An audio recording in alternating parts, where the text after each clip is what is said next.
Nós vamos agora, nesse início do mês de novembro, olha, nós já estamos chegando na reta final do ano, já chegamos em novembro. Nós estamos agora nesse último trimestre estudando a carta ou as cartas, juntamente que Jesus escreveu às igrejas, e assim formou-se o livro de Apocalipse. São 7 cartas às igrejas, e aí nós temos todo o livro do Apocalipse escrito por João. Nós estamos nessa proposta de ler o texto, de estudar o texto todo na Escola Bíblica Dominical, e mais uma vez nós unimos então a Escola Bíblica Dominical juntamente com o púlpito da nossa igreja. Então, a partir de hoje você terá as 7 cartas completamente expostas, e assim você vai aprender juntamente conosco. O irmão Lucas vai falar de uma carta, o irmão Fábio também vai falar de uma carta, e eu falarei das demais cartas. São 7 cartas, então eu terei a oportunidade de expor 5 cartas, e os nossos irmãos, cada um, estarão expondo uma carta. Como nós falamos na nossa aula inaugural, na introdução dos textos a respeito de Apocalipse, nós falamos, e o Lucas bem lembrou, que quando João envia essas 7 cartas, um mensageiro certamente passaria por todas essas cidades e assim levaria as mensagens às igrejas. Então, nós temos uma sequência lógica em que o mensageiro, qualquer mensageiro, levaria as cartas, levaria então às 7 igrejas. E assim nós vamos começar hoje pela igreja de Éfeso, depois passamos por Esmirna, Pérgamo, Tiatira, Sardes, a igreja de Filadélfia e depois a de Laodiceia. Então, qualquer mensageiro, como eu estava falando, passaria por essas 7 cidades e deixaria assim então a carta a igrejas, ou às igrejas. E hoje nós vamos começar falando aí a respeito da igreja de Éfeso. Eu peço que você abra o seu texto comigo. Nós estamos em Apocalipse capítulo 2, a partir do verso 1. Nós iremos do capítulo 2 até o capítulo 3, lendo as cartas e estudando as cartas, e hoje nós começaremos no capítulo 2, a partir do verso 1 até o verso de número 7. No capítulo 1 nós temos o Senhor Jesus se revelando a João, falando com João, dizendo que ele é o alfa e o ômega, que ele tem tudo em suas mãos. Nós temos João que cai semi-morto na presença de Jesus, o próprio Senhor Jesus o levanta. Nós temos a visão maravilhosa que João tem a respeito de Jesus e a forma como ele olha para Jesus, e nós temos essa expressão de Jesus quando fala: João, não temas, eu sou o primeiro e o último. E aqui nós descansamos o nosso coração diante do nosso Senhor Jesus Cristo. E Jesus então pediu para que João escrevesse aquilo que ele estava vendo. Se você ainda não está familiarizado com a carta de Apocalipse, a carta foi escrita por João, o apóstolo do amor, e o texto, a revelação que João teve foi, ou aconteceu, em um domingo, no primeiro dia da semana. Eu estou então em Apocalipse capítulo 2, de 1 a 7, o texto já está aqui no canto da tela e você pode também acompanhar comigo conforme eu faço a leitura. Se você estiver aí com a sua Bíblia, você pode acompanhar a primeira carta, a primeira exposição.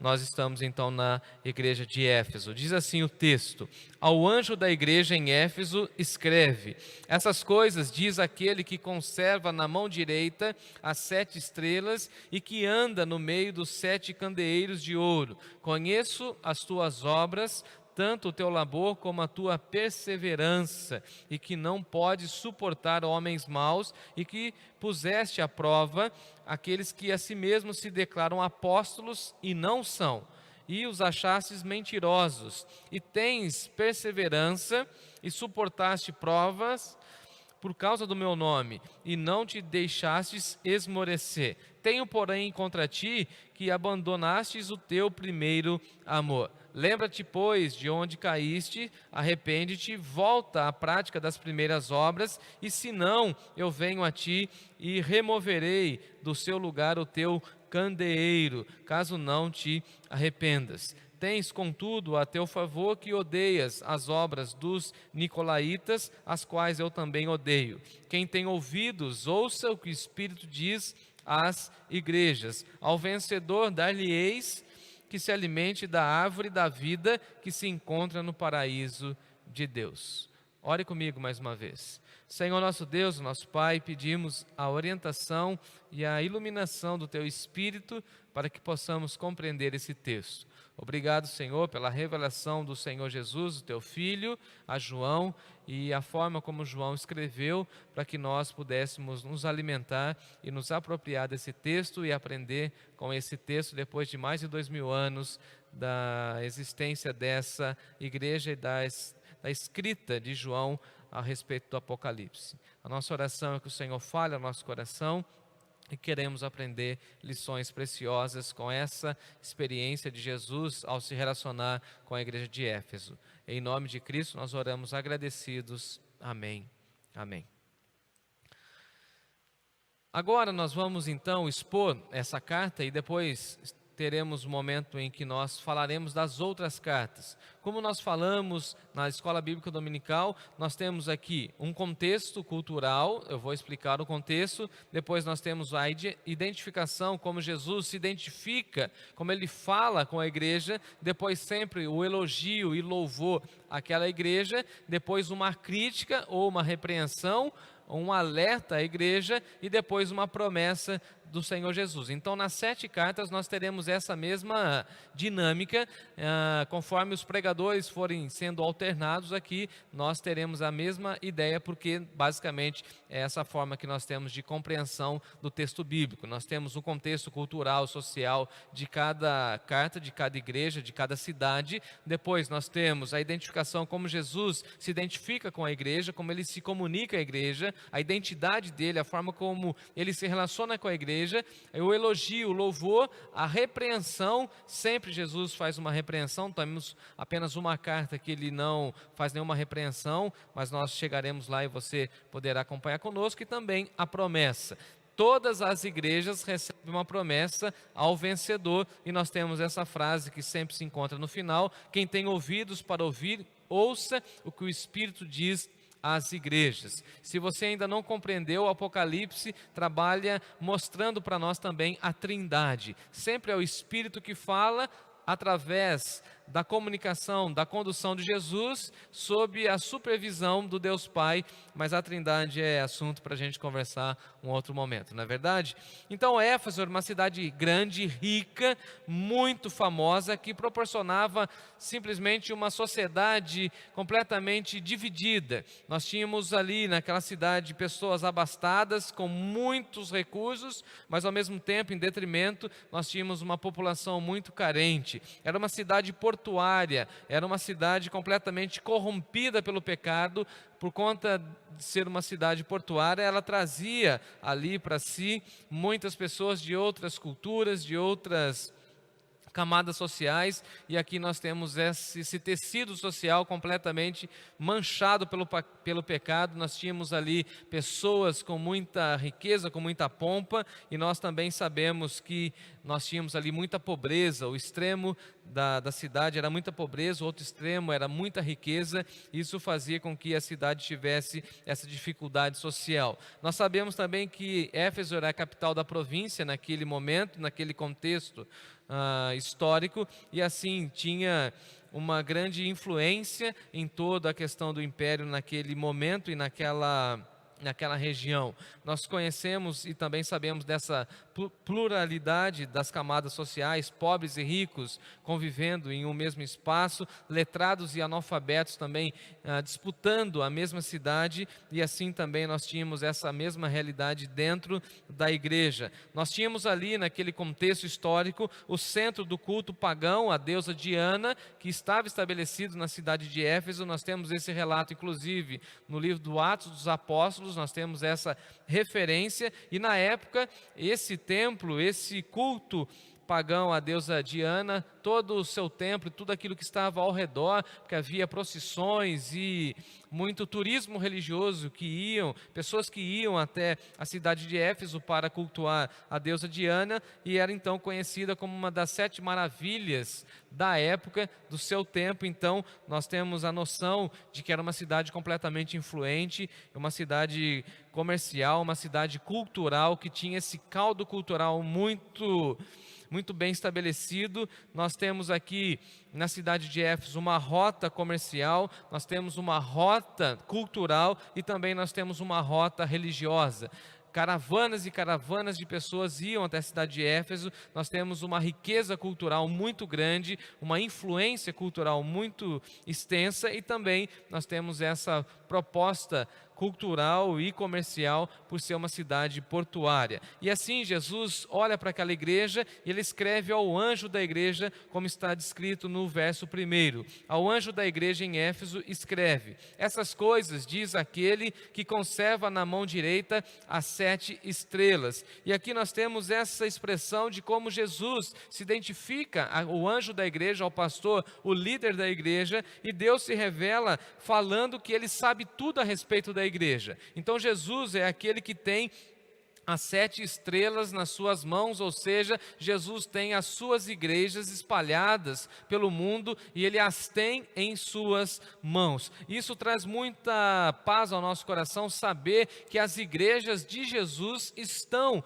nas mãos de Jesus. Afinal de contas, foi ele que fundou a sua igreja e ele não perdeu o controle da sua igreja. E diz o texto ainda no verso 1 que além de ter as igrejas nas suas mãos, Jesus anda no meio dos 7 candeeiros, ou seja, Jesus tem influência na liderança da igreja e Jesus anda por meio da igreja. Aquela imagem de que nós temos de que Jesus ainda está no crucifixo não corresponde com aquilo que nós lemos e estudamos no livro do Apocalipse. O livro do Apocalipse vai mostrar para nós que Jesus Cristo está vivo, governando a igreja, tem a igreja em suas mãos, tem os líderes em suas mãos, e é assim que Jesus se identifica e se mostra à igreja de Éfeso, e assim fala com o líder, com aquele que está à frente do trabalho na cidade de Éfeso. Vale lembrar que João, o mesmo que está escrevendo Apocalipse, fora o pastor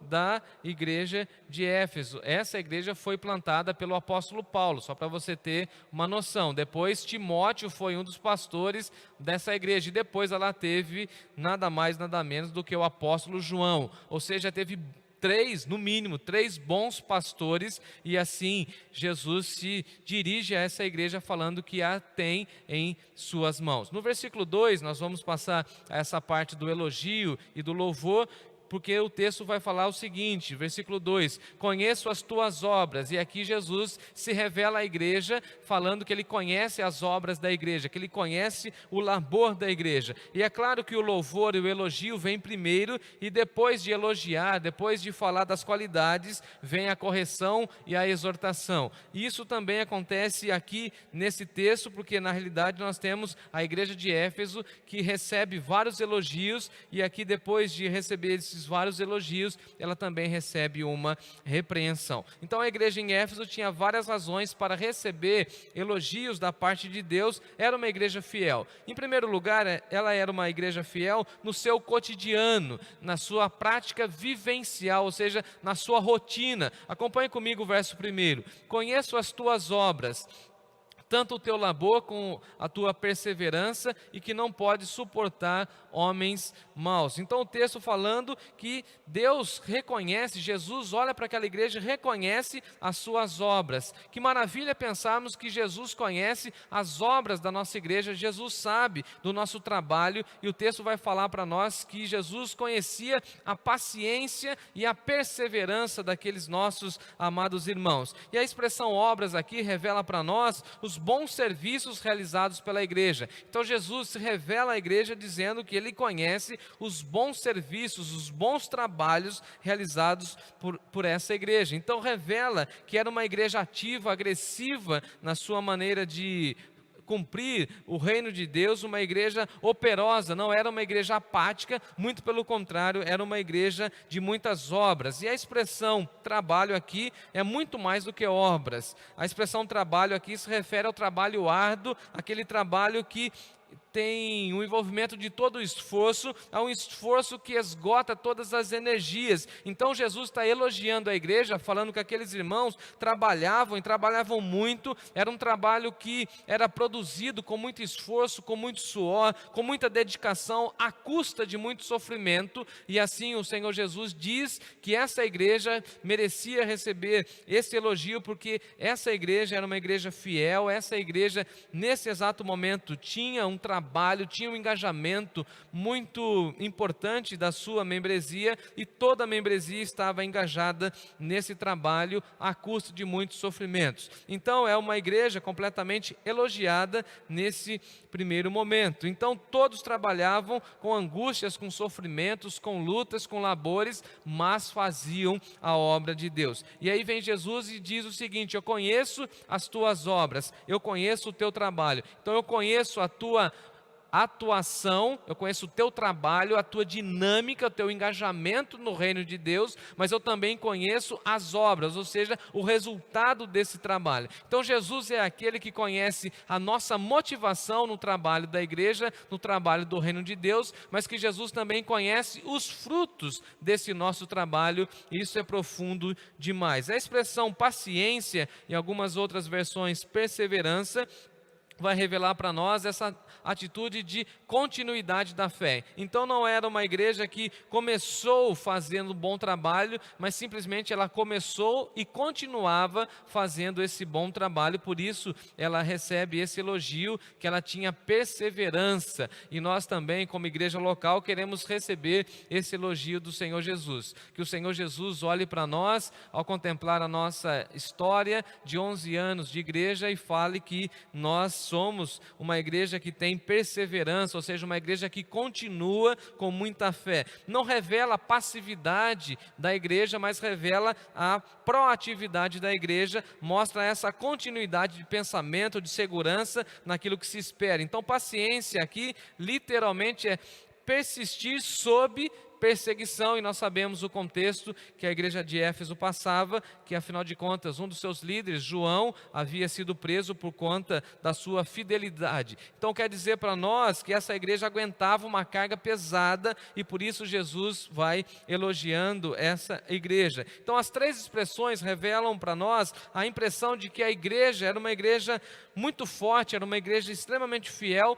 na vida prática, ou seja, na dinâmica vivencial da igreja. Em segundo lugar, ela recebe também um elogio, porque essa igreja era fiel na doutrina. Olha que incrível, ela era fiel no cotidiano, na vida comunitária, mas ela também era fiel na doutrina.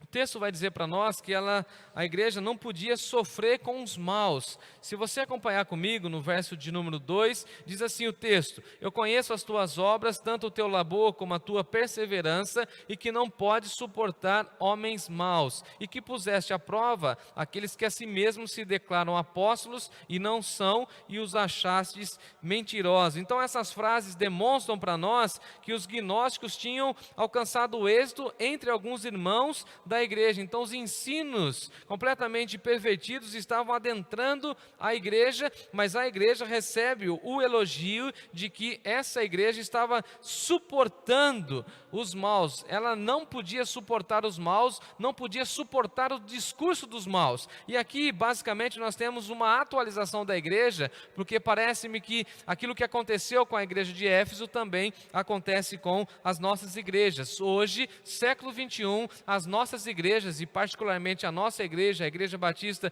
Nova Canaã, continuamos combatendo aqueles que se dizem apóstolos, mas não são apóstolos. Então são pessoas que têm a falsa ideia de que querem colocar para si ou dar para si nomes e títulos espirituais, e querem dizer que são apóstolos, mas que não são. Querem dizer que tiveram uma experiência mística com Jesus, mas não tiveram. E nós sabemos que apóstolos são aqueles que andaram com Jesus, vivenciaram com Jesus, ouviram de primeira voz o relato, os ensinos de Jesus, e assim, após o nascimento da igreja, esse ministério apostolar acaba acaba e se encerra ali no livro de Atos, quando nós temos a eleição de mais um irmão que entra para o grupo apostólico. Então, basicamente, a igreja aqui, ela é reconhecida e ela é elogiada porque ela tinha uma fidelidade na doutrina, ela completamente tinha um combate, ela não suportava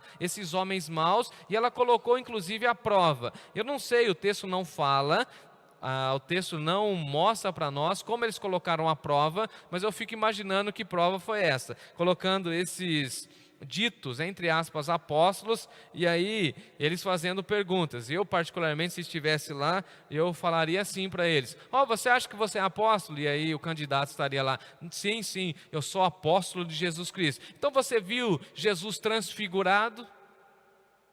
E aí eu acho que o silêncio ia ficar completamente longo, porque eles não têm o que falar. Você viu Jesus partindo pão? Você estava com Jesus a caminho de Emaús? Então, essa igreja, com a sua fidelidade, recebe esse elogio, porque eles colocaram à prova aqueles que se diziam apóstolos e não são. Então, essa é, ou deveria ser, uma das qualidades da igreja no século 21, colocar à prova aqueles que se dizem apóstolos, se dizem ministros de Deus, mas que não andam com Deus e não receberam tal revelação de Deus. E na realidade, o que o texto coloca para nós é que eles são mentirosos. Eles não andam com Deus, não receberam um chamado de Deus, e muito pelo contrário, eles são mentirosos. E o elogio de Jesus é que esses irmãos combateram de tal forma esses falsos apóstolos, que os achastes ainda mentirosos. Imagina que vergonha, o camarada chega lá na igreja e fala assim: não, eu sou apóstolo, eu tenho uma revelação toda especial de Deus, e ele se achando, né, na crista da onda, e aí ele passa pela sabatina da igreja e sai como mentiroso, ele sai como aquele que está contando mentira, porque esses falsos apóstolos, eles estavam propondo uma vida libertina, uma imoralidade frouxa, eles estavam simplesmente mostrando uma outra realidade. O apóstolo Paulo, por exemplo, já nos ensinou que nós não podemos receber o evangelho nem se um anjo chegar para nós, mostrando um outro evangelho, quanto mais essas pessoas que se dizem apóstolos. E é por isso que nós, inclusive na nossa denominação batista, não temos títulos além de pastor. E alguém um dia chegou para mim e falou que eu poderia então ser bispo, apóstolo, e aí eu falei assim: não, eu acho que pastor já está de bom tamanho, já é um título extremamente grande, majestoso demais. São pessoas que querem galgar títulos e títulos humanos em detrimento do ministério que esses títulos colocam sobre a pessoa. Então o texto vai dizer para nós que essa era uma forma dessa igreja se manter viva e ainda essa igreja ter um elogio do próprio Senhor Jesus. No versículo 3, nós temos o texto que continua falando que essa igreja tinha muita perseverança e suportaste provas por causa do nome do Senhor Jesus. Então esses irmãos, eles tinham muita perseverança, eles continuavam crendo em Jesus, mesmo em meio a provas, para não confiar mais no Senhor Jesus. E aqui vale lembrar que naquele momento, no primeiro século, as igrejas eram perseguidas, o império estava completamente assolando todas as cidades, e aqui nós temos essa fala de Jesus elogiando a igreja, porque essa igreja tinha uma perseverança e ela suportou provas por conta do nome de Jesus. Essa igreja que suportou afrontas pelo nome de Jesus, essa igreja que recebeu críticas por ser tão fiel ao nome do Senhor Jesus, mas não se deixou esmorecer, continuou crendo em Jesus, continuou crendo no ministério de Jesus, continuou crendo que Jesus tem o comando da sua igreja. Então, em meio às dificuldades que nós sofremos, em meio às tantas perseguições que nós recebemos, nós precisamos ficar firmes na certeza de que Jesus está cuidando da sua igreja e não podemos esmorecer jamais, porque o Senhor Jesus há de elogiar a nossa perseverança e nós seremos então elogiados por suportarmos as provas pelas quais esse mundo coloca diante de nós. Uma das coisas mais bonitas e mais fantásticas na vida é quando você consegue cumprir uma tarefa e chega alguém e fala assim: parabéns, você foi fiel nessa prova. E a igreja então foi colocada sob prova, sobre grande perseguição, e vem o dono da igreja, Jesus, e fala o seguinte: parabéns, igreja de Éfeso, vocês combateram os falsos apóstolos e ainda vocês tiveram muita perseverança em meio à perseguição. E aqui fica uma dica para nós, para que nós possamos então buscar e ser uma igreja extremamente perseverante, mesmo que nós venhamos a sofrer perseguição e lutas. E aí agora nós entramos na parte não tão agradável, mas na crítica, no versículo 5, porque nós gostamos dos elogios. E agora eu passei essa fase primeira dos elogios, agora vem a parte onde Jesus vai criticar a igreja. Versículo 5: lembra-te, pois, de onde caíste, arrependa-te e volta à prática das primeiras obras. E se não, e aí ele fala de uma maneira mais dura, se não, venho a ti e movereis do seu lugar o teu candeeiro, caso não te arrependas. Então, Jesus tinha uma questão contra aquela igreja: tenho, porém, contra ti que deixaste o teu primeiro amor. Então Jesus vai até aquela igreja e diz àquela igreja que ela precisava, no versículo 4, voltar ao primeiro amor. E depois ela precisava se lembrar de onde ela caiu, a semelhança do filho pródigo, e voltar até a presença do Senhor Jesus. Então a igreja, essa igreja que já não tinha mais aquele amor fervoroso do momento inicial. E aí vem Jesus e fala para essa igreja que essa igreja precisava voltar ao primeiro amor, voltar àquele fervor inicial,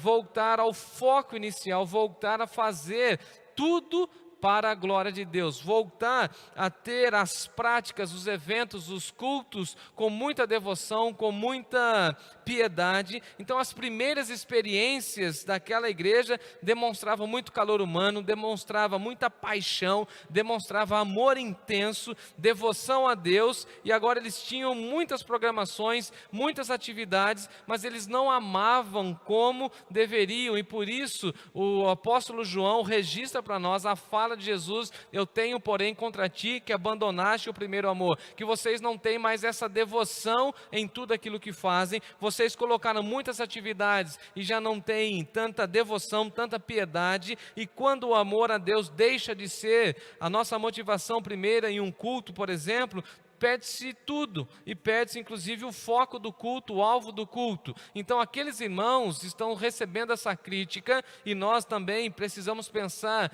nessa crítica que Jesus faz à igreja de Éfeso, e sempre trazer um paralelo para a nossa vida.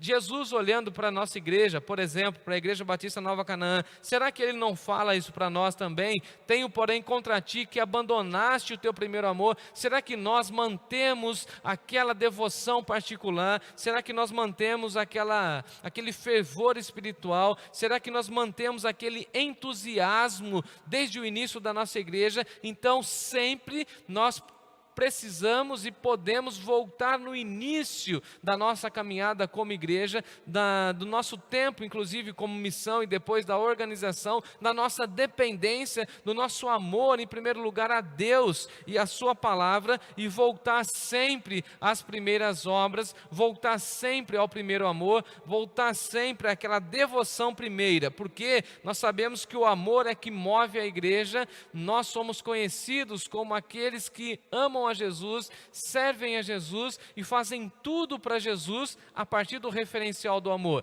Então nós podemos ter muitos cultos, muitas celebrações, muitos eventos, mas sem amor não teremos nenhuma eficácia nessas muitas atividades. Podemos então ter vários cultos, podemos ter um orçamento avantajado, que não é o nosso caso, mas se nós não tivermos amor, se nós não tivermos essa devoção primeira, essa devoção simples, essa devoção de dependência a Deus, nós estamos completamente desfocados e precisamos voltar ao primeiro amor. Essa é a crítica que Jesus faz a essa igreja. Era uma igreja com perseverança, era uma igreja doutrinária, era uma igreja com muita firmeza nas obras, nos trabalhos. Muitos irmãos se envolviam, muitos irmãos completamente envolvidos com esse combate aos apóstolos, mas Jesus fala: eu tenho, porém, contra ti uma coisa, e essa uma coisa é que vocês abandonaram o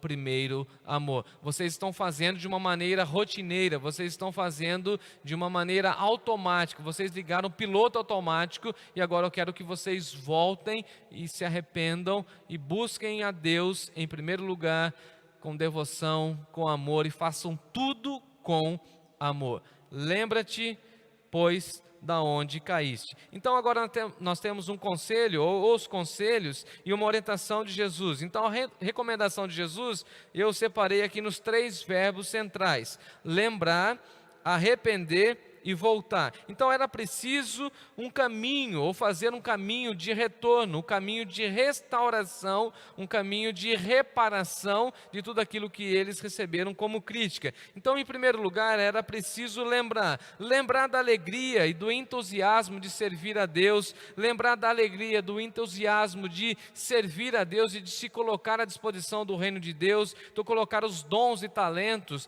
à disposição do reino de Deus, lembrar que sem Cristo nós estamos perdidos, e por isso Ele, Jesus, nos motiva a adorarmos mais e mais. Lembrar sempre que Jesus cuida da igreja, é o dono da igreja. Aqueles irmãos, assim como nós, somos lembrados de que nós precisamos reconhecer que a força poderosa do amor, tanto na nossa relação para com Deus, como na nossa relação para com os nossos irmãos, faz toda a diferença. Nós percebemos quando uma pessoa faz uma coisa para Deus sem amor, nós percebemos.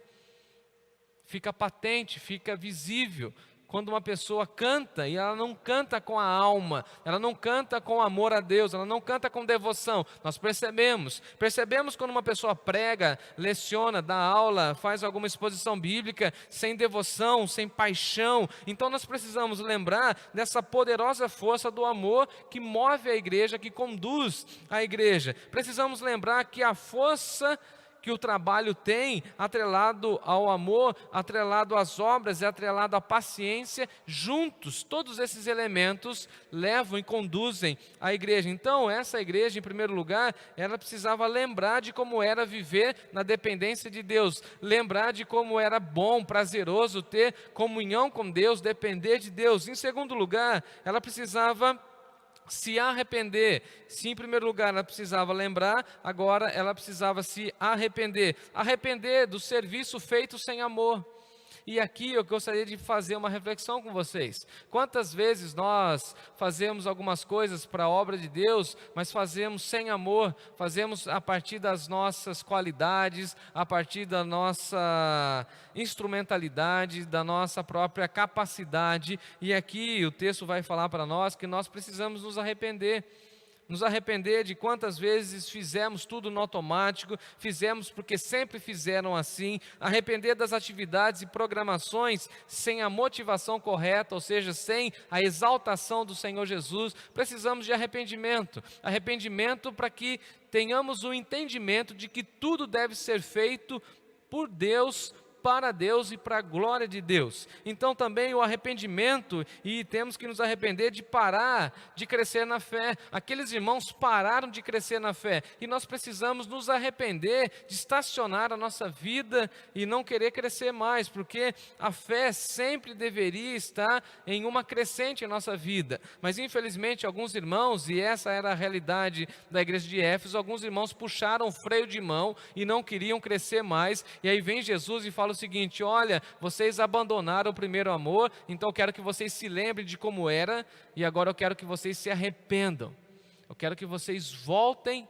ao primeiro amor, que haja arrependimento, que vocês tenham essa fé crescente, que vocês não parem de crescer, que vocês soltem o freio de mão e corram na direção de Deus. Então, após lembrar, arrepender, é preciso voltar ao espírito primeiro do serviço e da dedicação, voltar ao fervor inicial, voltar a amar a Deus acima de todas as coisas e amar os irmãos, voltar aos braços de Deus, voltar ao foco de que Jesus Cristo está ressuscitado, de que Ele vive em meio à igreja, que Ele caminha em meio à igreja. E aqui nós recebemos uma promessa: aquele que tem ouvidos para ouvir, que ouça o que o Espírito Espírito diz à igreja. E aqui nós temos essa frase nos convocando a todos aqueles que têm uma boa percepção para ouvirem o recado de Deus. Então, qual é o recado que Deus envia à igreja de Éfeso e também o recado que Deus envia à nossa vida,